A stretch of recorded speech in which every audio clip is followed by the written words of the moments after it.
તો અનેક મહત્વના સમાચાર મળી રહ્યા છે। નજર કરીએ મહત્વના સમાચાર પર। સુરત શહેરમાં નકલી વેબસાઇટ બનાવવાનું કૌભાંડ ઝડપાયું છે। નકલી વેબસાઇટ બનાવીને લોકોને ઠગવાનું આ કૌભાંડ છે। ફ્લિપકાર્ટ જેવી નકલી વેબસાઇટ બનાવી ₹20 કરોડથી વધુનું દેશવ્યાપી કૌભાંડ સામે આવ્યું છે। સમગ્ર મામલે પોલીસે 6 શખ્સોની ધરપકડ કરી વધુ તપાસ હાથ ધરી છે। તો સરથાણામાં 3 દુકાનો ભાડે રાખી નકલી વેબસાઇટ બનાવી હતી। 137 ATM card, 98 bank kit, 9 QR code કબજે કરાયા છે। તો 19થી વધુ વેબસાઇટ બનાવવામાં આવી હતી। ફ્લિપકાર્ટ જેવી વેબસાઇટ બનાવીને લોકોને છેતરવાનું કામ ચાલી રહ્યું હતું।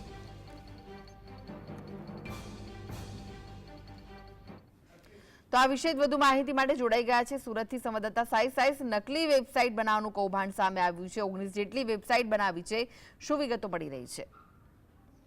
બિલકુલ ચોક્કસપણે ક્રિષ્ના, વાત કરવામાં આવે તો સુરત શહેરની અંદર હવે અવારનવાર નકલી સાધનો હોય કે પછી નકલી અધિકારી હોય, આઈપીએસ હોય કે પછી નકલી કચેરીઓ ઝડપવાનું કારસ્તાન સામે આવી રહ્યું છે। ત્યારે વધુ એક કિસ્સો સરથાણા વિસ્તારમાંથી સામે આવ્યો છે, જ્યાં નકલી વેબસાઇટ બનાવવાનું જે કૌભાંડ જે છે તે ઝડપી પાડવામાં આવ્યું છે। પોલીસ દ્વારા કુલ 6 આરોપીઓને ઝડપી પાડવામાં આવ્યા છે। પોલીસને બાતમી મળી હતી અને બાતમીના આધારે જે આરોપીઓના ત્યાં દરોડા પાડવામાં આવ્યા હતા ઓફિસની અંદર, અને તમામ મુદ્દામાલ પણ કબજે કરવામાં આવ્યો છે। 137 એટીએમ કાર્ડ, 98 બેંક કીટ અને 9 QR કોડ કબજે કરવામાં આવ્યા છે। કિચન વેરની જાહેરાતના નામે નાણાં પડાવવામાં આવતા હતા। 19થી વધુ વેબસાઇટ બનાવવામાં આવતી હતી। અત્યારે કુલ પોલીસ દ્વારા આરોપીઓને ઝડપી પાડવામાં આવ્યા છે। ઊંડાણપૂર્વકની તપાસ કરવામાં આવી રહી છે અને આની અંદર હજુ પણ મોટા માથા સંડોવાયેલ હોય તેવી સંભાવના હાલ પૂરેપૂરી જોવા મળી રહી છે। પરંતુ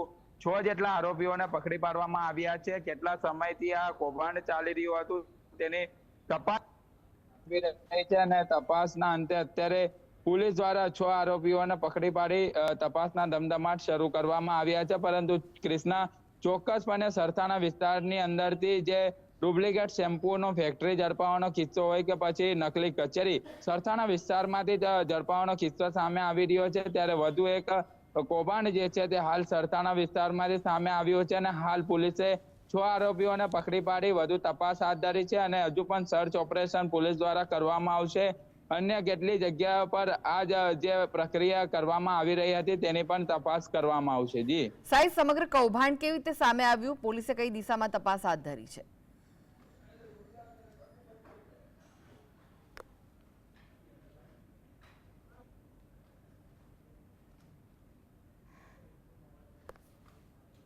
લાગે છે કે તેમના સુધી સંપર્ક નથી થઈ રહ્યો। આભાર સાઈસ, સમગ્ર માહિતી આપવા।